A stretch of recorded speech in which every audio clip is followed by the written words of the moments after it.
Em nome de Deus, o clemente, o misericordioso. Luz, paz e conhecimento para todo o Brasil.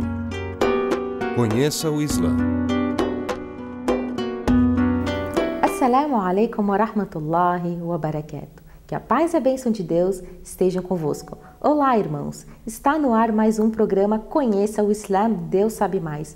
Um programa cheio de entrevistas, documentários, filmes, desenhos, tudo isso para levar para você a verdadeira face do Islã. Qualquer dúvida, sugestão ou pergunta, envie um e-mail para famacine@hotmail.com. Obrigada, assalamu alaikum wa rahmatullahi wa barakatuh. Que a paz e a bênção de Deus estejam convosco. Deus sabe mais. Allahu A'lam. A Sura do Tempo.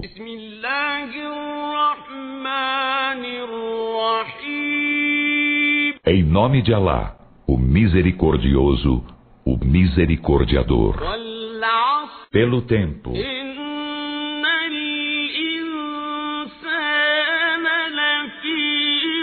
Por certo, o ser humano está em perdição.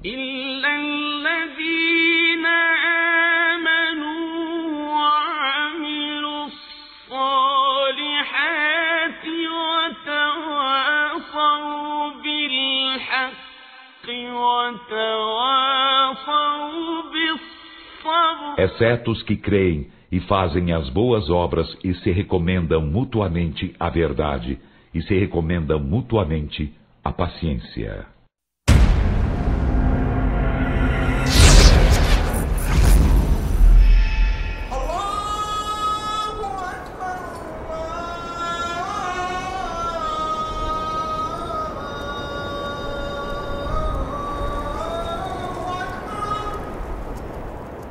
É um som ouvido em todo o mundo, 5 vezes por dia, um simples verso em árabe, convocando os fiéis para orar, chamando-os para o Islã.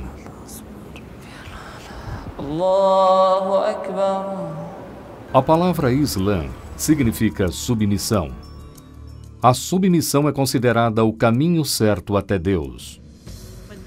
Submissão significa que nossa vontade, a vontade de todo ser humano, é subjugada à vontade de Deus.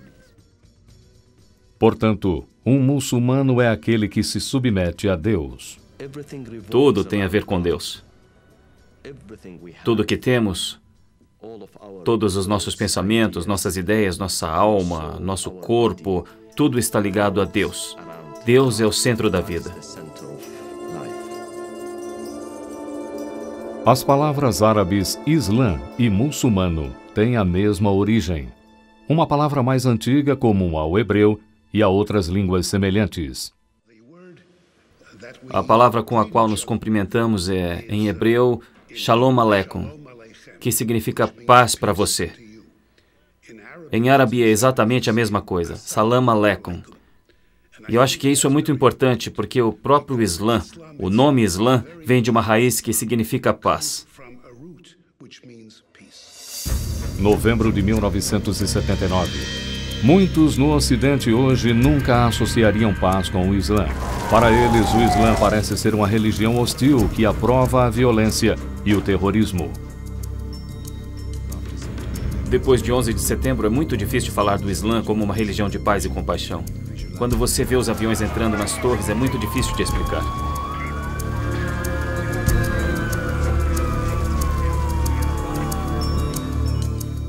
Mas recentes acontecimentos não podem ser julgados por essa percepção.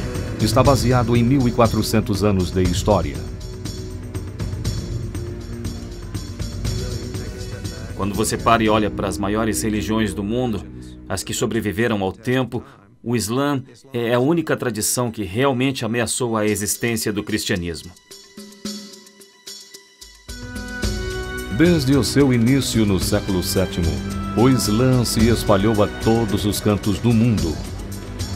Embora os ocidentais tendam a pensar no Islã como a religião do Oriente Médio, a maioria dos seus adeptos vive na outra metade do mundo. A Indonésia, no sudeste da Ásia, é o maior país islâmico com mais de 170 milhões de cidadãos muçulmanos. Em contraste, Apenas 7 milhões de muçulmanos vivem e praticam sua religião nos Estados Unidos, mas esse número está crescendo. Há mais de 1000 mesquitas nos Estados Unidos. Então, o Islã não é apenas uma religião mundial que está por aí, mas tem uma forte presença nos Estados Unidos também. Como a maioria das grandes religiões, o islamismo é composto de diferentes seitas ou ordens que evoluíram durante os séculos da tradição ortodoxa original. As duas maiores são a dos sunitas e a dos xiitas. Os sunitas formam 85% da população muçulmana do mundo, enquanto os xiitas representam cerca de 10%. Há muitas seitas menores, bem como métodos de prática. O místico sufismo busca um estado de purificação permitindo que se concentrem unicamente em Deus. Os derviches, uma ordem do sufismo, giram para alcançar um estado de êxtase que dizem deixá-los mais perto de Deus. Embora o islamismo possa parecer muito diferente, ele compartilha da maioria das crenças das outras duas fés monoteístas, o judaísmo e o cristianismo. O mais importante é a fé comum no mesmo Deus. A palavra Deus em árabe é Alá. Então, qualquer pessoa que fale árabe, seja judeu, católico ou muçulmano, usa Alá para Deus. O próprio islamismo considera as três religiões como parte de uma tradição única. O judaísmo veio primeiro, depois o cristianismo e depois o islamismo. E foi só uma continuação, a conclusão da mensagem que Deus tem tentado enviar durante todo o tempo. O Corão, o livro sagrado do islamismo, refere-se aos judeus e católicos como povos do livro, sendo o livro a Bíblia Sagrada. O Corão reconta e aumenta muitas histórias da Bíblia voltando à criação. A verdade que nos une, primeiramente, é que todos viemos da mesma família, Adão e Eva. O Islã reconhece como divinamente inspirados todos os profetas do Antigo Testamento, incluindo Noé, Moisés, José, Jacó e até mesmo Davi. Os americanos, na maioria das vezes, não percebem como o islamismo está próximo, em seus conceitos fundamentais, do cristianismo e do judaísmo. A maioria dos americanos não percebe, por exemplo, que os muçulmanos consideram Jesus como um dos profetas divinamente inspirados. Jesus é muito venerado no Corão. Ele é mencionado pelo nome 93 vezes no Corão, mas não como divino. E é onde católicos e muçulmanos claramente se dividem. É uma grande controvérsia. Como muçulmanos, não acreditamos que Jesus seja o Filho de Deus, mas acreditamos que ele nasceu da Virgem Maria. No entanto, não acreditamos que ele seja Deus ou Filho de Deus. A história sobre a vida de Jesus no Corão é mais completa, com detalhes que são ocultados nos evangelhos católicos, como quando defendeu sua mãe Maria diante do povo de Nazaré. No momento em que começaram a suspeitar da Virgem Maria, Alá disse a ela: não fale com eles. Aponte seu filho e deixe que este bebê fale e a defenda. E defenda a integridade e a castidade de sua mãe. E foi o que ele fez. Este milagre não é mencionado na Bíblia. O Corão também se difere radicalmente da crença católica na morte e ressurreição de Jesus. Jesus era tão especial que, quando seus inimigos vieram crucificá-lo, Deus elevou Jesus ao céu e ele não foi crucificado.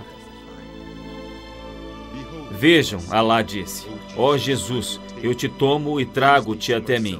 Eu o livrarei daqueles que blasfemam. É na narração de Abraão, no livro do Gênesis, que achamos raízes do islamismo na Bíblia. Abraão é uma figura muito reverenciada no islamismo. Em todas as orações, um muçulmano ora por Abraão e seus descendentes. O judaísmo, o cristianismo e o islamismo afirmam ter um patriarca em comum na figura de Abraão. Essa figura, que é descrita no livro do Gênesis como um monoteísta que desaparece, é chamado por Deus e vai em direção à terra prometida.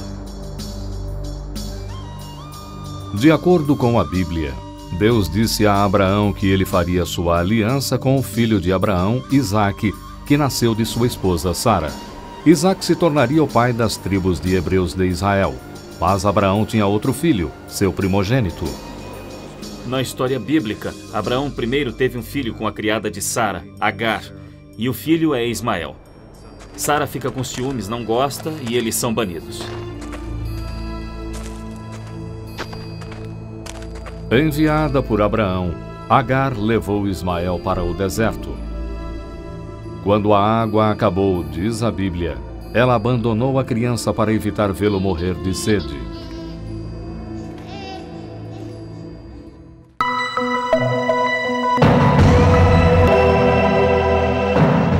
Assalamu alaikum, que a paz de Deus esteja convosco. E agora vamos responder as perguntas enviadas pelos nossos telespectadores, sob supervisão dos teólogos islâmicos do Brasil.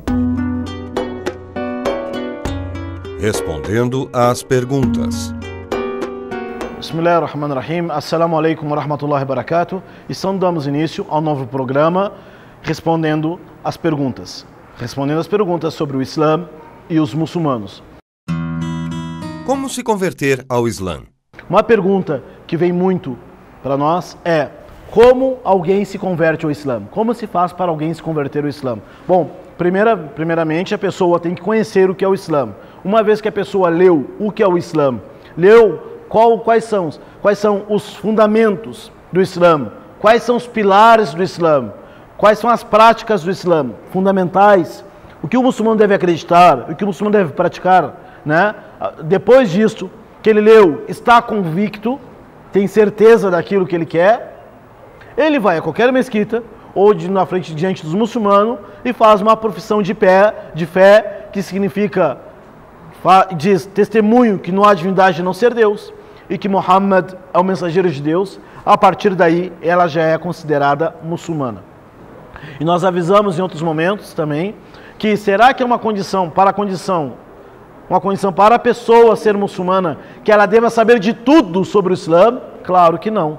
Ela tem que saber no mínimo o que deve acreditar, o que deve praticar e se estar disposta para praticar aquilo. Ela faz testemunho de fé, é considerada muçulmana e já começa a praticar o Islã.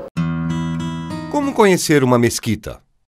Segunda pergunta que vem bastante, nos perguntam bastante é: já que eu decidi que quero ser muçulmano ou muçulmana, como é que eu faço para ir numa mesquita? Seja em todo o Brasil, onde tem mesquitas ou centros islâmicos, a pessoa procura na internet o endereço das mesquitas, o telefone, marca um dia para ir na mesquita e chega lá. Não há restrição em relação às vestimentas, porque a maioria das mesquitas no Brasil tem uma vestimenta adequada para os visitantes, para as mulheres visitantes visitar as mesquitas. Mas aquela mulher quiser trazer o seu lenço, fique à vontade para trazer o seu lenço, visita a mesquita, fale com o sheik, fala com a secretaria e será apresentada a mesquita. Será dada para as pessoas alguns livros e a pessoa vai tirando conclusão do Islã por ela mesma e assim ela vai descobrindo o Islã. Depois da minha conversão, o que devo fazer?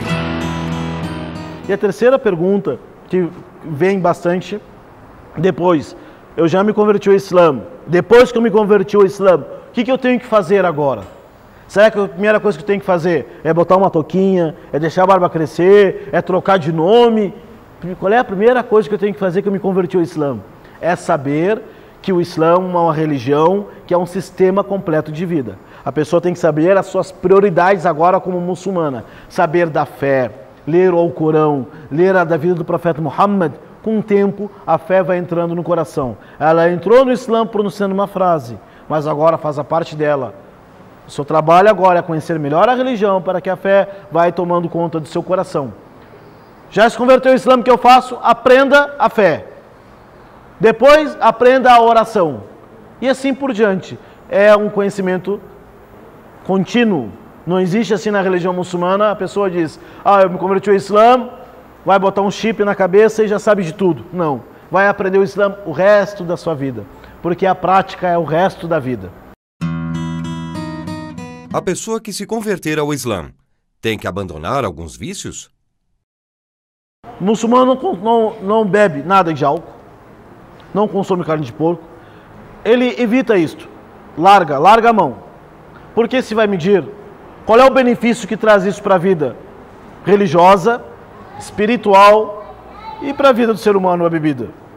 Se converteu ao Islã, já acreditou que Deus é o único, Muhammad é o seu mensageiro, a verdade contida no Alcorão, eu acreditei nisso, eu sei que Deus disse, não beba. Então a pessoa não bebe. Na época do profeta Muhammad, muitas pessoas bebiam muito. Foi revelada a proibição da bebida alcoólica. Veio uma pessoa dizendo, em Medina, povo, desceu agora um versículo dizendo que é proibida a bebida alcoólica. Aquelas pessoas pegaram seus jarros de bebida, jogaram todo no chão. Então, quando aquilo que Deus disse que não é para fazer, nós acreditamos em Deus. Que Deus só proíbe algo, sabendo que aquilo é um malefício para nós. Então, a bebida, a pessoa ela se afasta. Agora, oração, outras regras religiosas, ela vai fazendo aos poucos. Mas as proibições cortam o mal já ali do começo. Pela raiz. Não fica assim protelando, depois eu me converti ao Islã, depois vou parar de beber. Porém, isso é importante entender. Se a pessoa se converteu ao Islã, ela não pode beber mais. Se bebeu, cometeu pecado. Mas se ela quer ser muçulmana de verdade, não será a bebida que vai impedir ela. Ela vai se converter ao Islã. E se ela beber, cometeu um pecado. Não é o beber que vai tirar ela do Islã, enquanto ela saber que aquilo é pecado.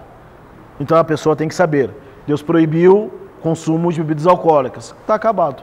Se for no médico, o médico dizer, olha, se você beber, não você, mas se alguém beber, tá? Vai aumentar uma doença, vai te dar um AVC. A pessoa vai querer beber depois? Não. Então Deus disse que não é para beber. Deus, tu disse? Deus sabe que é melhor para mim? Então tá bom, não bebe. O cigarro não impede de você ser muçulmano. E mesmo que você se converter e fumar, não deixa de ser muçulmano.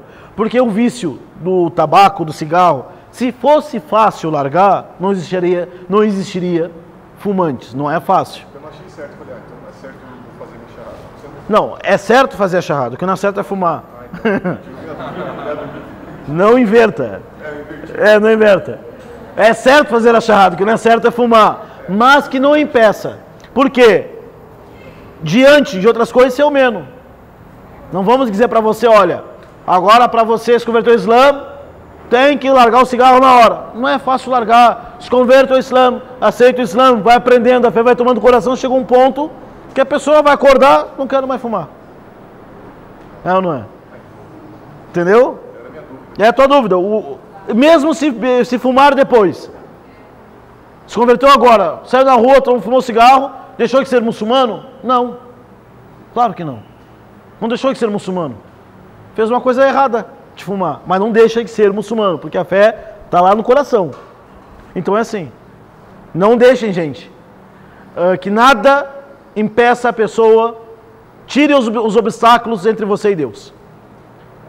E depois que já conheceu o caminho até Deus, siga. E se tropeçar, levante e continue. Não é. Não está escrito, para ser muçulmano tem que virar anjo. Está escrito? Não. Não está escrito. Todo mundo falha. E nós vamos lutando contra nossas falhas. E temos a vida inteira para curar isto, para consertar isto. E termino dizendo, moral da história, não é como a gente começa, mas como vamos terminar. Então, aceita o Islã, e depois cigarro você se entende com Deus, hoje, amanhã, depois da manhã, ou ano que vem, mas não vai deixar de ser muçulmano porque fuma. E nem deixa de se converter por causa do cigarro, pô. Eu posso continuar rezando e fazendo orações voluntárias? Eu posso continuar rezando, fazendo orações voluntárias? Bom, quando a gente se converte ao Islã, é natural que todo muçulmano e muçulmana vai querer se identificar com os muçulmanos. E aquilo que mais identifica com os muçulmanos e as muçulmanas, que é aquilo que as pessoas terão contato, é com a vestimenta. É com a vestimenta. É com a aparência. Não é? Isso é importante, mas não é tudo. Isto é importante, porque o nosso interior está ligado com o exterior. A prova disto, se fala para a pessoa, vamos numa festa de casamento, ou num jantar, vestido a caráter, vestido de terno, né, no social, as pessoas que vão andar dessa forma, parece que elas incorporam, né, os gestos que a vestimenta lhe propõe. Mas diz, nós vamos numa festa, sei lá, festa do ridículo. Vai lá vestido de Chapolin, você vai vestido, sei lá, de Chaves, festa da fantasia, as pessoas vão incorporar nas suas atitudes o momento da vestimenta. A vestimenta islâmica também. Teve um sábio, um sheik do Islã, que falou para mim, o nome dele, Muhammad Hussein Yaqub, do Egito, ele falou para mim da barba, ele disse assim para mim, deixa a barba crescer, a barba vai te educar. Até hoje eu estou procurando entender. Eu falo para a muçulmana, deixa o hijab, use o hijab vai te educar. É a muçulmana, o hijab não é o Islã. Claro que não. O hijab pertence ao Islã. O Islã não pertence ao hijab. Da mesma forma, a touca, a barba não é o Islã, mas isso faz parte do Islã. Mas deixe isto fazer parte da sua vida, você vai tomando forma. Isso é comprovado, tá? O muçulmano, ele das práticas é aquilo que é exigido de primeira mão, hoje para fazer. Depois que ele preencheu o obrigatório, o prioritário, o urgente, ele parte para os atos voluntários. E assim por diante, né? Outra pergunta? A história da maçã e do casamento. Aí ele bateu na porta do cara e disse, olha, você me desculpa, porque eu engoli o suco da sua maçã. Aí ele disse, eu te desculpo, mas para isso você vai ter que me servir de escravo durante 2 anos. Relativo. Então ele serviu. Depois disso ele disse, pronto, estou perdoado? Aí o homem disse, não, você vai ter que se casar com minha filha, que é cega, muda e surda. A história que nosso irmãozinho disse, fantástica, entenderam? Isso é mencionado, o Imam al-Zahabi, num livro chamado Tarikh al-Islam, ele menciona essa história que você disse. E é atribuída essa história ao Imam Abu Hanifa, de fato. Dizem que é ele, e dizem que essa história aconteceu com o pai dele. O pai dele, o nome dele era Thabit, foi o homem que comeu dessa maçã, e era tão consciente, falou, desculpa, eu comi a sua maçã do seu bosque, ele não perdoou, a não ser se casar com a minha filha. É a história que você contou, né? A não ser se casar com a minha filha. Só que minha filha é cega, surda e muda. Se não casar com ela, não... Ele, tá bom, foi lá e casou. Quando chegou no casamento, a mulher é normal, né? A história que você... Estou repetindo a sua história. Ué, ela é surda, ela não escuta o que é haram. Cega, não enxerga o que é haram. Muda, não fala o que é haram. Dizem que essa mulher era a mãe do Abu Hanifa. E o pai era o Thabit, pai do Imam Abu Hanifa. Porém, os erros que as pessoas fazem um com os outros, nós temos 2 coisas. As nossas falhas, nossos erros, ou os nossos pecados, são em 2 tipos. Aqueles que é em relação a Deus e outro que é em relação com as pessoas. Aquilo que é relacionado com Deus, se Deus quiser perdoar, Ele perdoa. No dia do juízo final, existe uma balança onde será julgada as boas ações e as más ações, e daí é com Deus. Mas aquilo de errado e mal que fizemos entre as pessoas, como é que nós vamos acertar? Será que vale, eu prejudiquei, fiz mal a você, mas pedi perdão de Deus, estou liberado? No Islã não é assim. Deus vai me perdoar depois que eu consertar minha falha com você. Porque senão, direitos são violados. Pessoas podem ser mortas e desrespeitadas em nome da religião. Porque as pessoas acham, já que eu sou religioso, eu sou bonzinho, eu faço de errado com as pessoas, peço perdão de Deus, estou perdoado. Não é assim. No Islã não funciona. Tem que pedir perdão de Deus e tem que consertar o erro com a pessoa. Mas se a pessoa cometeu falha com alguém, esse alguém sumiu, foi embora, faleceu, nunca mais viu ela, e agora como é que eu vou fazer para ela me desculpar? Não tem como. A não ser pede perdão de Deus sinceramente e fala, ó Deus, eu causei dano àquela pessoa, me perdoe por isto. E faça que a pessoa esteja bem, sorte, abençoe aquela pessoa. Tá? Então, aquela falha com as pessoas, nós devemos consertar. Aquilo que não dá para consertar, tem que pedir sinceramente para Deus. Porque no dia do juízo final, as pessoas irão ter que se acertar contas. Inclusive, se a pessoa fazer maldade com um animal, vai prestar contas diante de Deus. Vai ter que prestar conta para Deus por que fez maldade com um animal. Imagina com um ser humano ainda. Imagina então com uma nação inteira. E se o animal não perdoar? Se o animal não perdoar, ou a pessoa injustiçada não perdoar, como é que vai ser no dia do juízo final? Deus vai falar assim para você: tá bom, Sheik, você fez isso de bom, mas fez isso de errado. Fez maldade com aquelas pessoas, só que as pessoas não te desculparam. O que Deus vai fazer comigo? Vai pegar minhas boas ações e vai botar na conta daquelas pessoas que eu prejudiquei, para equilibrar. Ou seja, todo o bem que eu fiz, eu posso estar jogando fora. Como dizem umas pessoas do Islã, um sábio do Islã me diz assim: quando alguém falou mal de outra pessoa, olha, fulano falou mal de ti, fez fofoca de você. Você não ficou sabendo, mas ele falou mal de você. O que esse sábio do Islã me disse?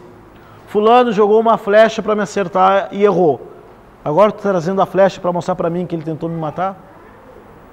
Ou seja, tem coisas nessa vida que a pessoa faz de errado, pede perdão de Deus, basta. Outras coisas, faz de errado, pede perdão de Deus, se arrepende. E outra tem que consertar o prejuízo que fez com sua pessoa. Porque se não pagar aqui, vai ter que pagar lá em cima no dia do final. Então, gente, vamos encerrar esse círculo de perguntas. Na semana que vem, nós vamos formular essas perguntas e depois vamos postar também, ter acesso para as pessoas, porque mais pessoas possam se beneficiar com as perguntas de vocês. E Deus sabe mais. E Assalamu alaikum wa rahmatullahi wa barakatuh. Deus é maior. Allahu Akbar. Chegamos ao fim de mais um programa Conheça o Islã. Conheça uma mesquita, conheçam o Alcorão. E saiba que o Islã é mais que uma religião, é também um sistema de vida. Porque o islamismo não é terrorismo. Assalamu alaikum, que a paz de Deus esteja convosco.